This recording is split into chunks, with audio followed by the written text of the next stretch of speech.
नमस्कार दोस्तों, स्वागत है आपका हमारे YouTube चैनल V2 नर्सिंग पे।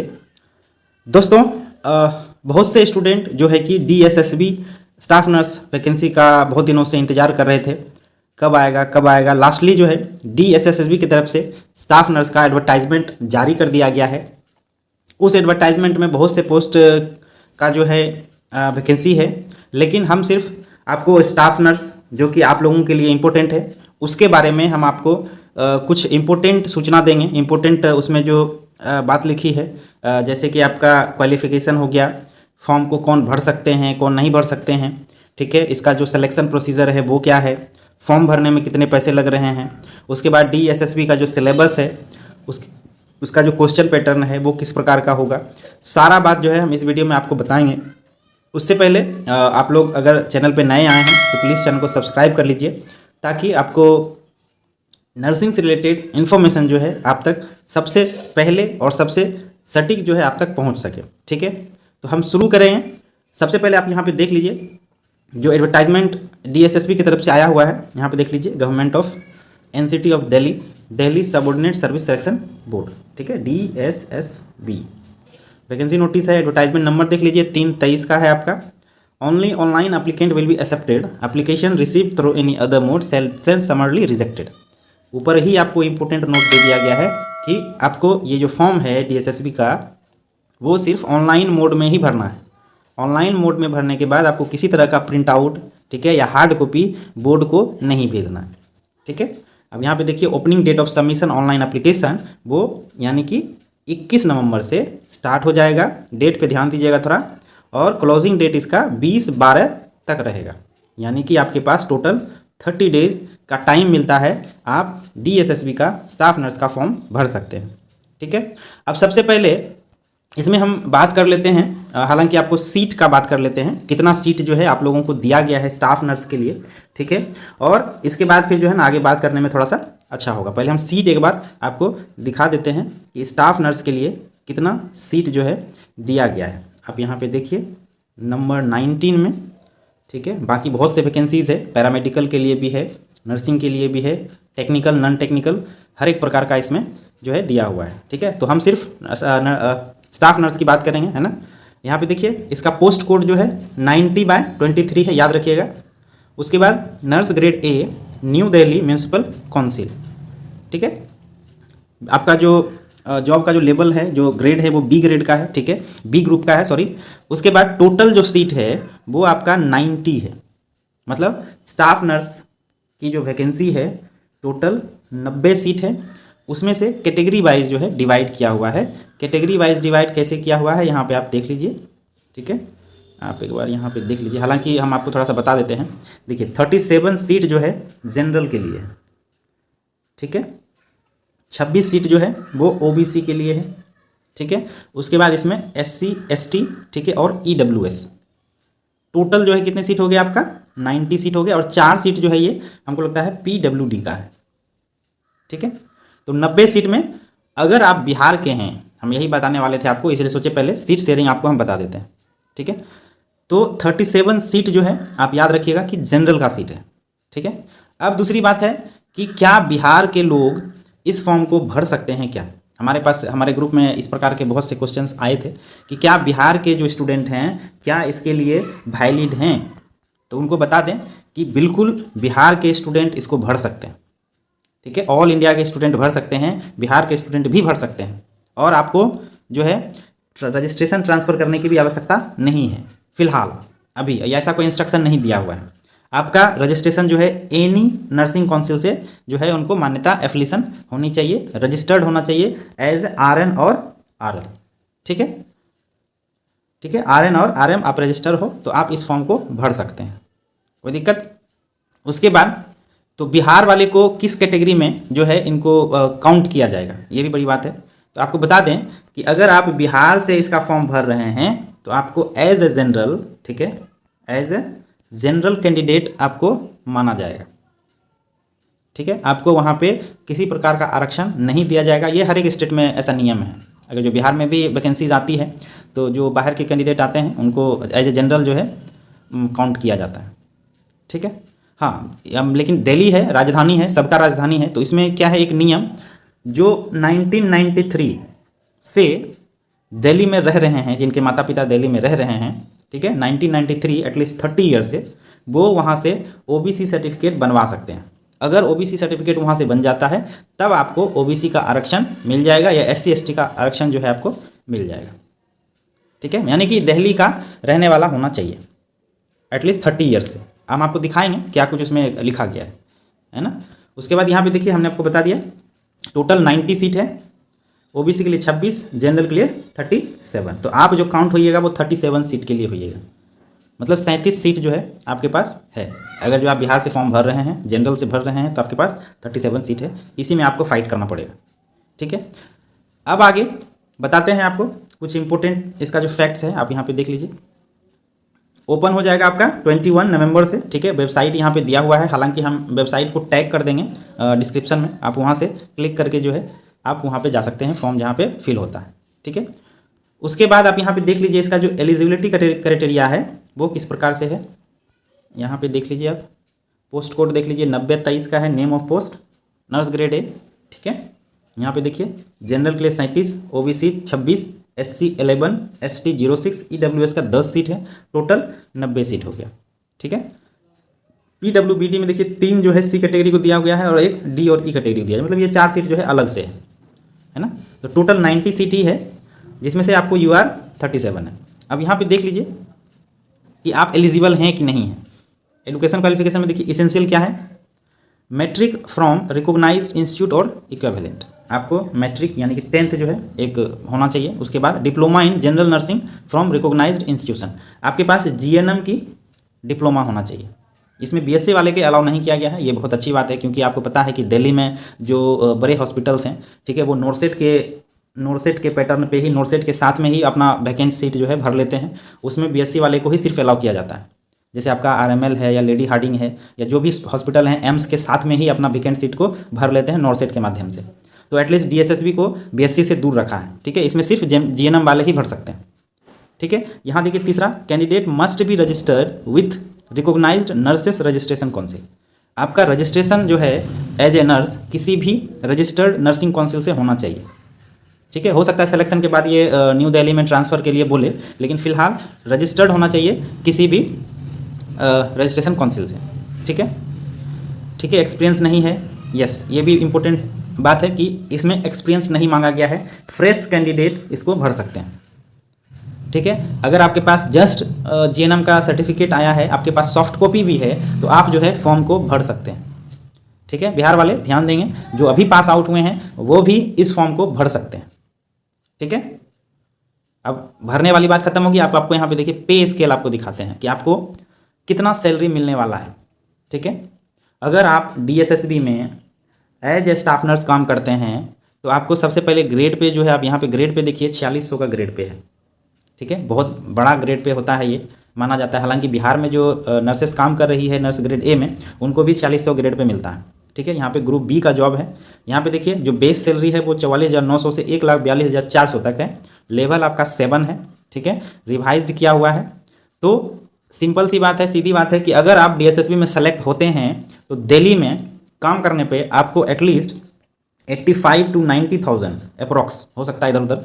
लेकिन जब पटना में जो लोग काम कर रहे हैं 4600 ग्रेड पे बिहार सरकार में, तो उनको एटलीस्ट 75-77 जा रहा है। आप सोचिए राजधानी में काम करने पे एटलीस्ट 85 to 90,000 आपको मिलेगा।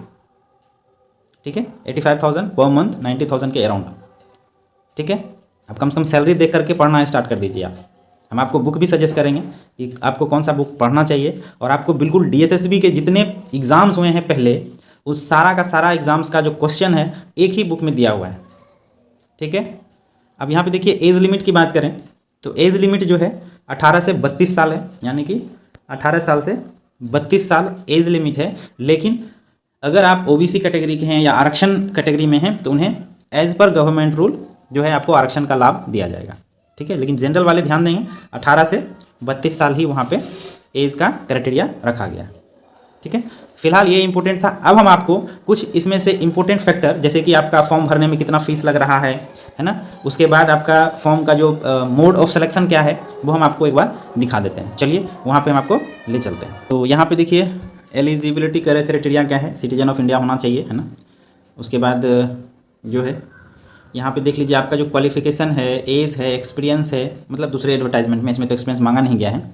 तो आपका जो डिटरमाइंड डेट है वो 20/12/2023 तक का काउंट होगा, ठीक है। मतलब 20/12/23 तक अगर आपके पास सारा डॉक्यूमेंट्स है तो उसे एंटरटेन किया जाएगा। उसके बाद का डॉक्यूमेंट्स अगर जो आप आरक्षण के लिए या फिर एक्सपीरियंस के लिए शो कीजिएगा तो वो इनवैलिड हो जाएगा, ठीक है।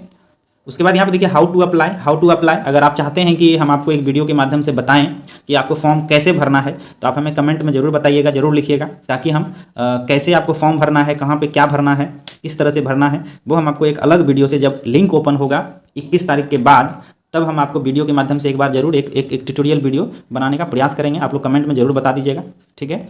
अब यहाँ पे देखिए एप्लीकेशन फ़ीस की बात करते हैं, कितना आपको फ़ीस पे करना होगा, है ना। आप यहाँ पे देख लीजिए application fee and mode of payment क्या होगा, देखिए 100 ओनली। जनरल हैं आपको 100 रुपीज़ मात्र फॉर्म भरने के लिए देना पड़ेगा, ठीक है। उसके बाद वुमन कैंडिडेट यानी जो महिला कैंडिडेट है, या SC हैं या ST हैं या PWD हैं या एक्स सर्विसमैन हैं, उन्हें किसी प्रकार का फीस नहीं देना है, फ्री, ठीक है। फ्री किसको है, महिला को, SC ST को और PW वाले कैटेगरी को, ठीक है। लेकिन उससे जो OBC और जनरल हैं उन्हें 100 रुपीज़ का आपको पेमेंट करना होगा, ठीक है। चलिए अब आगे देखिए, ये आपको एग्जामिनेशन का स्कीम बता देते हैं, ठीक है ना। आप लोग का जो एग्ज़ाम होगा वो किस प्रकार का एग्ज़ाम होगा, कैसे एग्ज़ाम होगा। बाकी आपको कुछ रह गया होगा कोई डाउट तो आप हमें कमेंट कर दीजिएगा, ठीक है। हम आपको थोड़ा सा एग्ज़ाम के बारे में कुछ बता देते हैं, क्योंकि इसका एग्ज़ाम जो होता है वो थोड़ा सा टफ होता है, ठीक है। आपको 200, आपको पहले ऊपर बता दें 200 क्वेश्चन का इसमें एग्ज़ाम होता है, ठीक है। 200 क्वेश्चन का, जिसमें 100 क्वेश्चन जो है आपको सिलेबस नर्सिंग सिलेबस से होगा, ठीक है, नर्सिंग सिलेबस से होगा। और बाकी के जो 100 क्वेश्चन होंगे इसमें आपको जनरल मैथ होगा, जनरल आपका ये रीजनिंग होगा, हिंदी होगा, इंग्लिश होगा, GK होगा, ठीक है। तो हम आपको एक बार सिलेबस भी दिखाएंगे और आपको हम बुक का भी क्वेश्चन किस प्रकार से पूछे जाते हैं वो भी दिखाएंगे। आपको थोड़ा सा पहले एग्जाम का स्कीम बता देते हैं, ठीक है। यहाँ पे देख लीजिए आप लोगों का जो पोस्ट कोड था क्या था, 9023। Tier 1 का एग्ज़ाम है, इसमें Tier 1 ही एग्ज़ाम है, ठीक है। किसी पोस्ट में जो है 2 एग्ज़ाम है, Tier 1 और Tier 2, ठीक है। तो 9023 है, आपको 2 घंटे का समय दिया जाएगा, ठीक है। 200 क्वेश्चन है, 200 नंबर का, ठीक। अब यहाँ पे देखिए किस प्रकार से क्वेश्चन होंगे। सेक्शन वाइज एग्ज़ाम होता है इसमें, यानी कि सेक्शन A और सेक्शन B। सेक्शन A जिसमें आप GK GS math Hindi reasoning आ जाएगा, और सेक्शन B नर्सिंग के लिए, ठीक है। अब यहाँ पे देखिए जो 100 क्वेश्चन होगा सेक्शन A में, उसमें कहाँ से क्वेश्चन पूछे जाएंगे। अब यहाँ पे देखिए जनरल अवेयरनेस, ठीक है, करंट अफेयर्स मान लीजिए, जनरल इंटेलिजेंस, रीजनिंग, ठीक है। उसके बाद तीसरा देखिए अरिथमेटिक न्यूमेरिकल एबिलिटी यानी कि मैथ टेस्ट, हिंदी लैंग्वेज और कंप्रिहेंशन, हिंदी से भी कुछ क्वेश्चन पूछे जाते हैं, 20 क्वेश्चन, मतलब समझ लीजिए 5 है ना, बांट दीजिएगा, 5 है तो आपको इसमें से 4-4, 5-5 क्वेश्चन जो है 20-20 क्वेश्चन समझ लीजिए इसमें पूछे जाते हैं। तो 20-25 100, ठीक है। उसके बाद इंग्लिश पूछा जाएगा, तो 20 क्वेश्चन गुना 5 डिवाइड कर दीजिए, 100 हो जाएगा, ठीक है। 20 क्वेश्चन GK, 20 क्वेश्चन आपका reasoning, 20 question math, 20 question Hindi, 20 question English, ठीक है। सेक्शन B अब जाइएगा, सेक्शन B में जो है MCQ ही होंगे सारे एग्जाम, है ना। सेक्शन B में आप देखिए, आप जिस सब्जेक्ट के हैं, आप नर्सिंग से हैं तो नर्सिंग से 100 क्वेश्चन पूछे जाएंगे, ठीक है। और इसमें 100 क्वेश्चन में भी नर्सिंग वाले में जो है सेक्शन वाइज किया हुआ है, जैसे कि आप पीडिया का एक अलग सेक्शन है, मिडवाइफरी का अलग सेक्शन है, आपका MSN का अलग सेक्शन है। हम आपको क्वेश्चन भी दिखाएंगे, ठीक है, ठीक है। आप एग्ज़ाम का प्रोसेस समझ लिए। अब हम आपको यहाँ पे दिखाते हैं कि जो इसके लिए इम्पोर्टेंट है वो कैसे होगा, है ना। आप यहाँ पे देखिए इसका जो मोड ऑफ सिलेक्शन है, देखिए मोड ऑफ सिलेक्शन। और हाँ एक बात और है, यहाँ पे इसमें नेगेटिव मार्किंग भी है, ठीक है। हर एक गलती पे क्या होगा 0.25 मार्क्स जो है कट हो जाएंगे, यानी कि हर एक 4 गलती पे आपको 1 नंबर गंवाना पड़ेगा, 4 गलती पे 1 नंबर आपका कट हो जाएगा, ठीक है। तो बहुत ही जो एग्ज़ाम होता है इसका थोड़ा सा टफ होता है, क्वेश्चंस भी जो है थोड़े टफ होते हैं, तो इसमें आपको नेगेटिव मार्किंग कम से कम करनी पड़ेगी, है ना। उसके बाद देखिए मोड ऑफ सिलेक्शन क्या है इसका, the selection shall be made through 1 tier and 2 tier examination. जैसे कि आपका 9023 है पोस्ट कोड, तो 9023 के लिए सिर्फ Tier 1 है, तो Tier 1 अगर आप क्वालिफाई कर गए तो आपको हो जाएगा सिलेक्शन, ठीक है। और किसी पोस्ट में जो है 2-2 एग्जाम है, तो वो उसके लिए है, आपको इसमें सोचना नहीं है, ठीक है। तो आपको सिर्फ एक एग्ज़ाम देना है 200 क्वेश्चन का, बस उसके बाद आपका मेरिट बन जाएगा। अब यहाँ पे देखिए आपका जो एग्ज़ाम होगा वो CBT होगा। CBT आप समझते हैं कंप्यूटर बेस होगा। इसका जो आंसर की है वो एग्ज़ाम के बाद जारी किया जाएगा। अगर आपको क्वेश्चन पे डाउट है किसी प्रकार का तो आप ऑब्जेक्शन जो है ऑनलाइन सबमिट कर सकते हैं। यहाँ पे यही दिया हुआ है। आंसर की से आप अपना आंसर को मिला सकते हैं। अगर आपको कहीं गड़बड़ी लगती है तो आप ऑब्जेक्शन कर सकते हैं, ठीक है। उसके बाद देखिए यहाँ पे मिनिमम क्वालिफाइंग मार्क्स दिया हुआ है। आपको एग्ज़ाम में इतना स्कोर करना ही पड़ेगा तभी आपको इंटरटेन किया जाएगा। जैसे कि जनरल EWS के लिए देखिए 40% है, यानी कि 200 में आपको 40% लाना पड़ेगा, यानी कि आपको 80 नंबर क्वालिफाइंग मार्क्स रखा हुआ है इसमें 40%, ठीक है। 100 का 40%, 40 नंबर, 100 का 40 नंबर। OBC दिल्ली के लिए, जो दिल्ली के OBC हैं, ठीक है, उन्हें 35 का करना पड़ेगा। SC ST PH को 30 है, ठीक है। अगर आप बिहार से जा रहे हैं तो आप जनरल में काउंट होंगे, जनरल में होंगे तो आपको 40 नंबर क्वालिफाइंग्स है इसका, ठीक है। अब यहाँ पे देखिए कुछ इंपॉर्टेंट थिंग्स जो है फैक्ट हम आपको बता देते हैं। हमने आपको बताया था कि अगर आपके फैमिली, आपके पिताजी या फिर कोई अगर आप दिल्ली में 1993 से रह रहे हैं, ठीक है, तो उन्हें जो है आप OBC सर्टिफिकेट जो यहाँ पे देख लीजिए, ठीक है। यहाँ पे देखिए only following 2 type of certificate will be accepted as a valid certificate for grant of benefit of reservation of OBCs, ठीक है। OBC certificate Delhi issued by revenue department of GNCT of Delhi on the basis of a old certificate issued to any member of individual family from NCTGT of Delhi. मतलब आपके कोई पहले के पिताजी या फिर आपके भाई जो बहुत पहले से दिल्ली में रह रहे हैं, उन्होंने किसी प्रकार का OBC सर्टिफिकेट बनाया है तो उसके बेस पे आपका भी बन जाएगा, ठीक है। दूसरा OBC certificate issued by component authority outside Delhi to a person belonging to a community duly notified as a OBC by GNCT of Delhi. This certificate should have mandatorily has been issued on basis of OBC certificate issued by government of NCT of Delhi to member to concerned person who has been residing in Delhi before 8/9/1993, यानी कि 8 सितंबर 1993 से पहले अगर आपके किसी family member को दिल्ली में किसी प्रकार का जो आवास सर्टिफिकेट बनता है तो उसके बेसिस पे आप भी सर्टिफिकेट बनवा सकते हैं, ठीक है। अब यहाँ पे देखिए आगे क्या लिखा है। अगर कैंडिडेट SC ST OBC से बिलोंग करते हैं, ठीक है, तो उसे जो है merit candidate against unreserve point of reservation roster only such ST ST OBC can select in the same standard, ठीक है। तो सीट का जो है इसमें एडजस्ट नहीं किया जाएगा अगर आरक्षण वाला सीट खाली रह जाता है तो, ठीक है, जनरल से उसे नहीं बढ़ा जाएगा। इस तरह से इसमें दिया हुआ है। यहाँ पे एज रिलैक्सेशन आप देख लीजिए, तो ये एज रिलैक्सेशन सिर्फ आरक्षण वाले को ही मिलेगा, है ना। अब हम आपको इसका सिलेबस दिखाते हैं, है ना। सिलेबस देखिए किस प्रकार का सिलेबस इसमें दिया हुआ है DSSB का। यहाँ पे देखिए सिलेबस फॉर सेक्शन A, ठीक है, जनरल अवेयरनेस, ठीक है, जिसमें से आपको 20 क्वेश्चन पूछे जाएंगे। History, political, sport, art, culture, geography, यानी कि जितना GK हो सकता है, GS हो सकता है, इसमें सारा आपसे पूछ लिया जाए, ठीक है। अब यहाँ पे देखिए रीजनिंग से क्वेश्चन कैसे होंगे। एनालॉजिकल आप देख लीजिए सारा subject, observation, visual memory, relationship, arithmetical reasoning, verbal, finger classification, arithmetic, number series, ये आपको रीजनिंग से 20 क्वेश्चन रहेंगे, ठीक है। मैथ से 20 क्वेश्चन रहेंगे, सिंप्लीफिकेशन, डेसिमल, फ्रैक्शन और HCF और LCM, ठीक है। Ratio, percentage, average, profit loss, discount, time work, table और ग्राफ्स। हिंदी कॉम्प्रहेंशन में देख लीजिए 20 क्वेश्चन रहेगा, हिंदी वोकैबुलरी, ग्रामर और आपका उल्टा शब्द, विपरीत शब्द, ठीक है, सिनोनिम्स और एंटोनिम्स। इंग्लिश में देख लीजिए 20 क्वेश्चन रहेगा, इंग्लिश वोकैबुलरी हो गया, इंग्लिश ग्रामर, उसके बाद साइनोम्स और एंटोम्स, अंडरस्टैंडिंग पैसेज हो जाएगा और कंक्लूजन स्टेटमेंट हो जाएगा, ठीक है। ये सारा आपको 100 क्वेश्चन में पूछे जाएंगे, ठीक है। आपको 40 नंबर का क्वालिफाइंग मार्क्स है इसमें। उसके बाद नीचे सेक्शन B में देखिए जो कि आपका नर्सिंग से क्वेश्चन पूछा जाएगा, इसमें भी 100 क्वेश्चन रहेगा। जनरल बायोलॉजी, ठीक है, जिसमें आपको एनाटॉमी आ जाएगा, आपका नर्सिंग से है, हेल्थ साइंस से है और मिडवाइफरी से है, ठीक है। तो ये 100 क्वेश्चन भी डिवाइड किए होते हैं सेक्शन वाइज, ठीक है। अब यहाँ पे देख लीजिए 20 क्वेश्चन 20 नंबर के, हर एक नंबर का एक क्वेश्चन है, यानी 200 का 200 नंबर का क्वेश्चन है। 2 घंटा आपको दिए जाएंगे, ठीक है। तो 1 घंटा आपको सेक्शन A सॉल्व करना होगा और 1 घंटा में आपको सेक्शन B सॉल्व करना होगा, ठीक है। अब यहाँ पे देख लीजिए सब्जेक्ट बेस्ड क्वेश्चन। अब आपको हम थोड़ा सा कुछ क्वेश्चंस दिखा देते हैं, है ना। आप यहाँ पे देखिए क्वेश्चन हमने कल ही जो बुक दिया आपको, ये मिशन के बुक में मिल जाएगा, ठीक है। जो मिशन का ओल्ड पेपर हम लोग सजेस्ट करते हैं, ये ओल्ड पेपर का ही क्वेश्चन है, ठीक है। ये देखिए लेटेस्ट है, 2019 का लास्ट एग्जाम का क्वेश्चन है, शिफ्ट 2 का, बहुत से स्टूडेंट फॉर्म भरते हैं, इसीलिए लगभग 3 शिफ्ट में एग्ज़ाम होता है, 2-3 डेट में एग्ज़ाम होगा। ये अराउंड 1 लाख से प्लस स्टूडेंट जो है इसको भरते हैं। ठीक है, आप यहाँ पे देख लीजिए सेक्शन ए है आपका रीजनिंग का। ठीक है, सेक्शन ए आप देख लीजिए, मेंटल एबिलिटी का ओरिजिनल पेपर है बिल्कुल, इस तरह से आपको रीजनिंग पूछा जाएगा। ठीक है, उसके बाद आप यहाँ पे देख लीजिए नर्सिंग का सेक्शन आ गया। आपको हम पहले वो सेक्शन दिखा देते हैं, सेक्शन डी, सेक्शन बी। ठीक है, यहाँ पे देख लीजिए जीके का सेक्शन, ये है आपका जीके का सेक्शन। ठीक है, क्वेश्चंस देख लीजिए, बिल्कुल क्वेश्चन आसान ही होते हैं, बशर्ते आपको फोकस करना पड़ेगा। सेक्शन बी आप देख लीजिए, सेक्शन बी में इस तरह से क्वेश्चन पूछे जाते हैं। ठीक है, उसके बाद यहाँ पे देखिए नॉन टेक सेक्शन डी है आपका इंग्लिश का।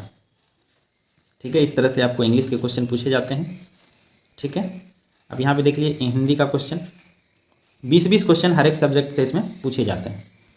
ठीक है, यहाँ पे देख लीजिए हिंदी हो गया, गद्यांश के साथ पूछा जाता है। अब यहाँ से नर्सिंग का सिलेबस का सेक्शन आता है। ठीक है, यहाँ पे देखिए सेक्शन ए नर्सिंग सिलेबस, आपको इस तरह से 20-20 क्वेश्चन जो है आपसे पूछे जाते हैं। ठीक है, 1 लाइनर क्वेश्चन ही मोस्टली होगा, है ना। आपको अगर आप एज ए स्टाफ नर्स की भी तैयारी करते हैं तो आपको जो है मिशन CHO के बुक से भी जो लोग पढ़ रहे हैं वो इस क्वेश्चन को आसानी से सॉल्व कर सकते हैं। ठीक है, क्योंकि स्टाफ नर्स का जो सिलेबस है वो सेम ही होता है ना। अब यहाँ पे देखिए सेक्शन बी आ गया आपका, ये आपका मिडवाइफरी का है सेक्शन। देख लीजिए average duration of the first stage of labour in primigravida. ठीक है, पहली बार माँ बनने वाली जो महिलाएं होती है उनमें फर्स्ट स्टेज का लेबर कितने समय का होता है। तो आप लोग जो मिशन CHO वाले हैं, क्या ये क्वेश्चन आपने कभी पढ़ा है? ठीक है, कमेंट करके जरूर बता दीजिएगा। उसके बाद यहाँ पे देखिए सेक्शन सी आ गया, ये आपका पीडिया का सेक्शन है। ठीक है, देख लीजिए चाइल्ड विथ एक्यूट, क्या है सही से दिख नहीं रहा है ये। ठीक है, तो ये पीडिया का सेक्शन आ गया, इसमें भी सेक्शन वाइज आपसे पूछे जाएंगे। आप यहाँ पे देख लीजिए ये आपका कम्युनिटी का आ गया। ठीक है, सेक्शन डी। अब यहाँ पे देखिए सेक्शन ए आ गया, ये आपका MSN का सेक्शन है। ठीक है, तो नर्सिंग को भी सेक्शन वाइज बांट करके सब्जेक्ट वाइज जो है पूछे जाते हैं। ठीक है, तो यही आपका क्वेश्चन था, और हमने सिलेबस पे भी बात किया, आपको क्वेश्चन भी हमने दिखाया, ओरिजिनल क्वेश्चन दिखाया। ठीक है, वो अब आपको हम बुक दिखा देते हैं। आप एक बार बुक देखिए, बहुत ही अच्छा बुक है। अगर आप DSSB का फॉर्म भरने का सोच रहे हैं तो ज़रूर वो बुक ले लीजिए, ताकि आपको एग्ज़ाम में हेल्प दे सके। ठीक है दोस्तों, दिखाते हैं आपको वो बुक, ओल्ड पेपर मिशन का, जिसमें आपको 2015 से 2023 का जितने भी एग्ज़ाम हुए हैं, ठीक है, उसका सारा का सारा क्वेश्चन लगभग आपको 135 प्लस सेट मिल जाएगा। आप आसानी से इसमें तैयारी कर सकते हैं। आप अगर ये बुक लेते हैं तो आपको फ़ायदा होता है कि आप एम्स के लिए अगर तैयारी कर रहे हैं, नॉर्सेट के लिए कर रहे हैं, तो आपको RRB के लिए कर रहे हैं, रेलवे के लिए कर रहे हैं, तो ये सारा में आपको काम आ जाएगा। और DSSB मेन है, DSSB से इसमें लगभग आपको कम से कम 15 सेट मिल जाएंगे। मतलब जितना एग्जाम अभी तक DSSB का हुआ है, सारा क्वेश्चन आपको इसमें अवेलेबल है। ठीक है, और अगर आप थ्योरी की तैयारी कर रहे हैं तो थ्योरी के लिए हम ये बुक आपको सजेस्ट करते हैं स्टाफ नर्स के लिए। इसमें आपको थ्योरी भी है, MCQ भी है और ओल्ड पेपर भी है।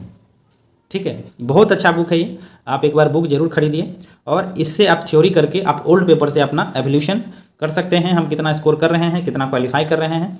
आप फॉर्म जरूर भरिए, नहीं अगर कुछ होगा तो अनुभव जरूर मिलेगा। ठीक है, किस प्रकार से क्वेश्चन पूछे जाते हैं कॉम्पिटिटिव नर्सिंग में। जो बिहार के स्टूडेंट है खास करके रिक्वेस्ट करेंगे, अगर आप संभव है आपसे तो आप फॉर्म जरूर भरें। 100 रुपये कुछ नहीं होते हैं। अगर आप जा सकते हैं दिल्ली एग्ज़ाम देने के लिए तो फॉर्म को जरूर भरिए। एग्ज़ाम पास नहीं होंगे, आपको एक्सपीरियंस जरूर मिलेगा। ठीक है, बाकी किसी प्रकार का कोई डाउट अगर आपको रह गया हो, शायद हम अगर किसी चीज़ का जवाब नहीं दे पाए, नहीं बता पाए, तो आप हमें कमेंट करके ज़रूर पूछ सकते हैं। और अगर आपको फॉर्म कैसे भरना है उसके लिए वीडियो चाहिए तो आप हमें ज़रूर कमेंट कीजिएगा। और किसी भी लेटेस्ट अपडेट के लिए आप हमारे ग्रुप से जुड़ जाइए। ग्रुप का लिंक जो है हम डिस्क्रिप्शन में दे देंगे, वहाँ से हमारे ग्रुप में आप जरूर जुड़ें, ताकि हम लोग लेटेस्ट अपडेट आप तक पहुँचा सकें। ठीक है दोस्तों, थैंक यू, धन्यवाद।